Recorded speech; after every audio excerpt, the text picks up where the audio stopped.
네, 출란교실입니다. 오늘 중국 출란에 대한 소재를 가지고 여러분하고 잠시 좀 대화를 나눠보도록 하겠습니다.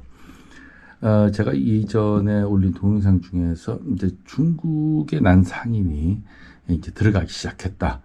그러면 이제 앞으로 우리나라의 중국난이 산채된 채로, 생강근이 달린 채로 많이 등장할 것이다. 그래서 많은 기대가 된다. 이런 얘기를 전했더니 어떤 분이 댓글을 달아주셨어요.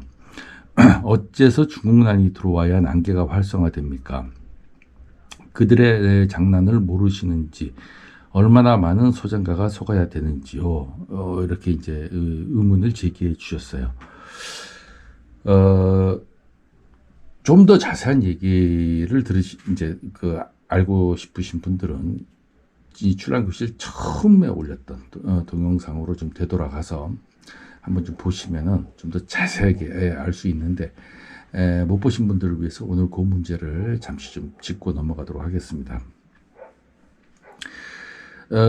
이 난개가 이제 그 경제적인 측면에서 봤을 때 이제 그 곡선이 있어요. 붐이 이렇게 쭉 한번 일었다 다시 또 하강 곡선을 그리고, 다시 또 붐이 일었다 하강 곡선을 그리고, 다시 또 붐이 일었다 하강 곡선을 그리고, 이런 그 곡선이 있었는데 결과적으로 이 꼭지점을 연결하면 이렇게 계속 하강하고 있죠. 하강하고 있어요. 근데 이제 제가 난초를 하면서 이 하강한 주요 원인은 에라닌의 감소입니다. 에라닌의 감소. 여기에는 이제 뭐 여러 가지 이유가 있어요. 그러나 이제 직접적인 이제 그 많은 것을 다 분석해서 여러분에게 말씀드리기에는 시간이 너무 부족하고, 결과론적으로만 얘기하면 에라닌의 감소에 의해서 수요가 좀 줄어드는 거죠. 줄어드니까 이제 난개가 이 난에 대한 어떤 경제적인 측면에서 자꾸 이제 하향 곡선을 그리는 거예요. 이거는 이제 시장 원리죠. 살려고 하는 사람이 없는데 팔려고 하는 사람들은 늘어난다. 그러면 난초 가격은 떨어지게 된다. 근데 한편으로 보면은 이것이 어떤 불황의 요소라고 보는 측면이 있고, 또 한편으로는 원래 거품이 많이 껴 있었는데 그 거품이 제거되는 현상이다라고 보는 시각도 있어요. 그래서 그 문제는 다음에 하여튼 뭐 자세하게 한번 논의를 하고요. 근데 이렇게 상승 곡선을 그리는 몇 가지 요인 중에 큰 틀은 중국난이 그 역할을 한 측면이 많아요. 중국난초.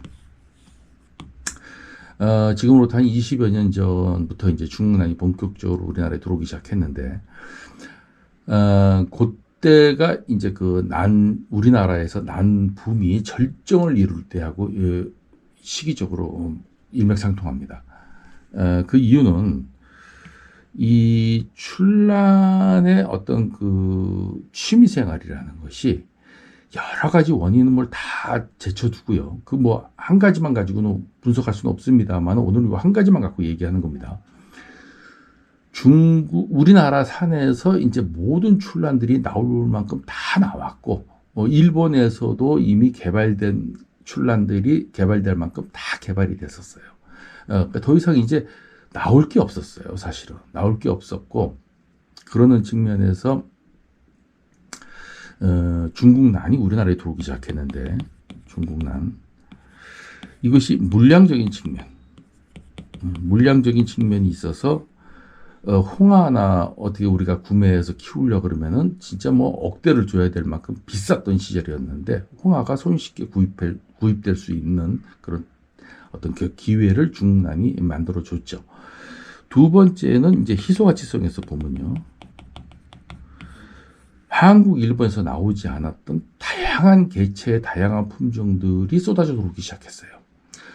그러다 보니까 이제 취미 생활의 활력이 됐죠. 왜냐면은 듣도 보도 못한 출란들이 막 쏟아져 나오고, 전시회 때 소개가 되고, 또 판매 코너에서 등장을 하고, 또 그것을 손쉽게 구입할 수 있고, 이러는 측면에서 하나 일시적으로, 저 출란이 굉장히 비싼데, 우리가 정말 비싸서 구입하기도 어려웠던 출란들이 시중에 이제 막 나오고 나도 구입할 수 있는 찬스가 생기네 라는 측면에서 출란이 확 붐이 일었고, 그러면서 거래도 많이 활성화됐고요. 때에 따라서 난초가 또 가격도 많이 올라갔어요. 수요자가 많으니까.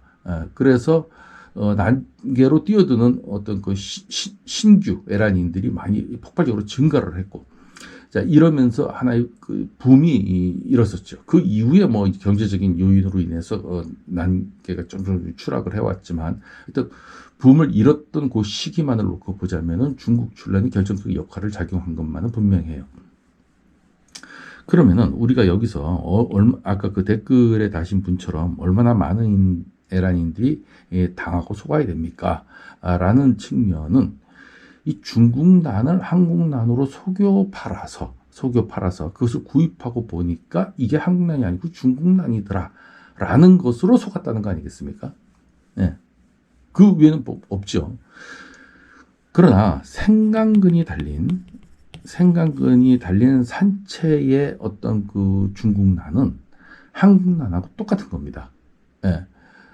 신비디움 고렌지 계열에 속하는 유전적 요소도 똑같은 어떤 그 개체들이에요. 일본난도 마찬가지입니다. 그래서 이것을 구분하는 것은 별 의미가 없는데, 중국에서 자라는 어떤 그 환경적 영향으로 인해서 어떤 특정한 지역은 출란이 좀 가늘고 세엽에 골이 깊고 긴 출란이 있었던가 하면, 어떤 지역은 한국난 못지않게 오히려 더 한국난 같은 엽성을 자랑하는 지역도 있었어요.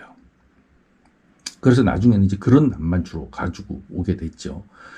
근데 이제 그것이 한국난, 처음에는 중국난이라고 판매도 일부 됐었어요. 그래서 경매시장 가면 중국난 코너, 한국난 코너가 분리돼 있었고, 우리가 여러분들 기억을 하시는지 모르겠지만 전시회 코너에 가면은 한국난 전시회가 쭉 있다가 옆에 중국난은 중국난이라고 이렇게 표시하고 전시를 했었어요. 근데 지금 이제 그런 거 없지 않습니까? 네, 그런 게 없어요. 그건 왜 그러냐면 그 경계선이 허물어졌고 그 의미가 없다는 거예요. 그래서 개체만 탁월하고 산에서 나오고 희소가치성만 있으면 중국난이면 어떠냐? 오히려 중국난이 더 안전하다. 일본난에 명명돼 있는 것이 문명이다라고 들어와서 나중에 키우다 보니까 많이 보급돼 있는 일본난이더라 하는 것보다는 오히려 희소가치성을 보장하는 측면에서는 산채 중국난이 오히려 더 안전하고 더 낫었다는 거예요. 그리고 다소 엽성이 좀 거칠고 뻣뻣한 거, 뿌리가 좀 굵고 이런 것들도 분해서 한 4, 5년 정도 자라면서 산채축이 무너지고 분촉만 남아있을 경우에는 한국난하고 그걸 구분할 수가 없었어요.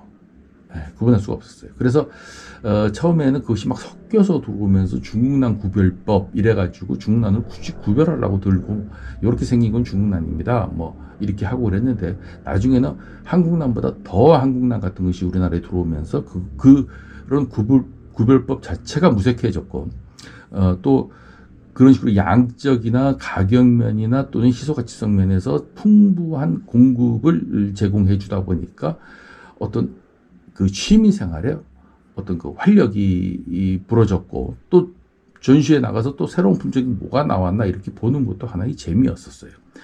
그래서 그 무렵부터 중국난에서 한국난과 같은 출란들이 우리나라에 막 공급이 되는 시절부터 우리나라의 색화, 복색화, 그리고 인문이종, 이 종들이 본격적으로 그 명명이 막 이루어지면서 활성화됩니다. 그때 폭발적으로 명명이 돼요. 여러분들 그 명명 그 도록에 한번 가서 보시면 한 20여 년 전부터 명명이 타이트하게 막 이루어졌다는 것을 연도수로 이렇게 놓고 보면은 아실 수가 있어요. 근데 이제 그런 것들을 직접 가져온 장본인이 자기가 저건 내가 가져온, 중국에서 내가 가져온 건데 하고 이렇게 저한테 이렇게 뭐 지명도 해준 적도 있었어요. 저도 그 중국의 난초를 취재를 가면서 중출란을 몇 개를 가져와 봤는데 제가 테스트를 해본 결과는 그걸 뭐 굳이 중국난이라고 구별할 이유가 없었어요. 네, 한국난하고 똑같았고 오히려 더 한국출란 같았어요. 제가 지난번에 영상에도 소개했습니다만 우리 산에 가면 오히려 중국난 같은 한국출란이 산에서 발견되는 적도 있어요. 그래서 이거는 자라는 환경이나 조건에 따라서 엽성이나 이런 것들이 달라지는 것이지 애초에 태생적으로 다른 유전자를 갖고 있는 다른 개체가 아니었다는 것이죠. 그래서 이런 것들이 이제 그 활성화가 돼야 되는데 그 지금은 이제 그런 거 구분 없이 판매도 이루어지고 전시도 이루어지니까 이제는 속았다라는 개념도 없어지는 거죠. 그냥 중국난, 한국난, 일본난이면 어때? 새로운 신품종이면 되고 그것이 희소가치만 있으면 되는 것이지 라는 생각으로 구입을 한다면은 뭐 속을 이유도 없는 거예요. 그냥 출란을 출란으로만 보고 구입하는 거죠. 우리나라 난이 한동안 일본으로 건너가서 일본 출란계의 활력제가 돼서 붐이 일어났을 때 그것을 굳이 구분하려고 들지 않았고 오히려 일본 출란을 한국 출란으로 속여서 판매하는 역현상이 생겼고요. 중국도 우리 한국 사람들이 출란을 자꾸 좋아하고 많이 사가져 가니까 일본에서도 한동안, 중국에서도 한동안 출란에 대한 관심이 막 높아졌을 때 오히려 한국난을 역수입해가지고 가는 그 취미생활이나 장사하시는 분들이 있었어요. 왜냐하면 장사가 잘 되니까 일본 출란, 한국 출란을 막 사다가 이제 번식시키기 시작한 거죠, 농장에서. 그럴 때 중국도 한국 출란이나 일본 출란에 대한 거부감이 없었어요. 근데 유독 우리나라만 너무 이거 편협하게 보고 일본 출란이니 중국 출란이니 막 구분하기 시작했던 거예요. 사실은 그 산채촉을 구분하는 것은 의미가 없지만 명명품 구분하는 것은 의미가 있죠. 지금도 뭐 명명품을 무명이라고 속여서 가져오는 것은 어떤 방법으로든지 걸러내고 필터링 돼야 됩니다. 그러나 저는 지금 산채촉을 얘기하는 거예요. 그래서 이제 그런 것들이 막 들어오기 시작하다가 코로나로 인해서 완전 주춤한 게 아니라 완전히 단절돼 버렸죠. 3년 정도, 4년 정도가 단절돼 버렸어요. 그러다 보니까 난계에서 뭐 어떤 새로운 신품종이 나올 건덕지가 없지 않습니까? 그러니까 이제 찾았던 것이 조직배양에서 찾았던 거예요. 조직배양에서 변이를 유도해서 만들어낸 출란 중에서 어떤 뭐 특이하게 변이가 이루어졌던 것, 자체 변이가 다시 또 이루어져서 요거는 일반 조직배양 중투하고 좀 다른 개체가 하나 툭 튀어나왔네 하고 보석을 고르듯이 골라내서 그것을 산채촉이라고 판매하고 라이좀을 형성시키고 막 이렇게 했죠. 그런 것들은 좀 부도덕하지 않습니까? 그런 것들은 진짜 물량이 완전히 많음에도 불구하고 뒤에 백그라운드 물량이 생산할 수 있는 어떤 여력도 있음에도 불구하고 산채촉이라 해서 한 촉을 귀하게 팔아놓고 나중에 잘 팔리면 하나 더 내놓고 그러다가 두 개 더 내놓고 이렇게 하는 것은 정말 부도덕한 거지만은 차라리 그냥 조직병이라고 팔면 되는데 이거는 그렇게 이 중국 출란은 하나의 개체가 딱 들어오면 어떤 그 다량 생산을 할 수 있는 것도 아니에요. 이게 생각이 달린 산채촉이에요. 그래서 그런 것 중에서 이제 그 새로운 품종들이 들어온다면은 야 저런 것도 있네 라고 하면서 난개가 다시 한번 들썩들썩 거리고 관심을 유도하게 되고 또 에라인들이 거기에 대해서 또 그런 관심 때문에 늘어나게 되고 난개가 활력이 되고 화제거리가 되는 어떤 활력제 역할을 할 수 있지 않겠는가 하는 것이 제 개인적인 생각입니다. 물론 다른 부작용도 있고 장단점이 있습니다만 오늘은 그런 것까지 논의하자면 너무 복잡하니까요. 그래서 지금 뭐 우리가 이제 뭐 산에 가서 맨날 그 산반을 골라내고 중투를 골라내고 뭐 이렇게 하면서 합니다만은 우리가 두화의 완전 콩두화의 복색에 거기다 소신 같은 게 하나 탁 나왔다. 그러면 그것은 뭐 중국 난이고 뭐 뭘 일본에서 산채가 됐든 중국에서 산채가 됐든 산채 뿌리도 완전 확인이 되고 이렇다면은 저는 그만큼 관심을 끌 수 있는 어떤 한 이슈가 어디에 또 있겠습니까? 그래서 중국 출란을 우리나라에 들어오는 것에 대해서 좀 그런 긍정적인 측면에서 봤을 때 일단 난기가 너무 어려우니까 난 인구가 자꾸 줄어들고 난 가격이 계속해서 하락하니까 일단 그런 응급 처방적인 측면에서도 중국 출란이 어떤 역할을 좀 해줬으면 좋겠다 하는 측면을 가지고 있어요.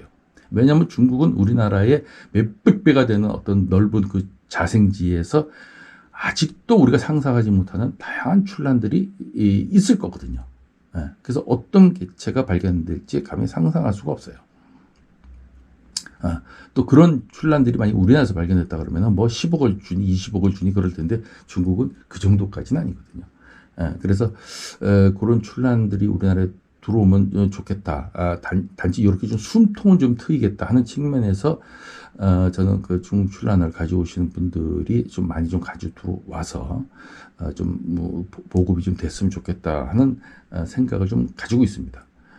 그러나 그것을 한국난이라고 속여서 팔아도요, 이제는 별 신경 쓸 필요가 없어요. 이제는 그런 구분 자체가 의미가 없으니까 뭐 속여서 팔든 뭐 하든 마음대로 해라 이렇게 놔두시고, 저희들은 이 에란이들은 출란의 종자성만 보면 되는 거예요.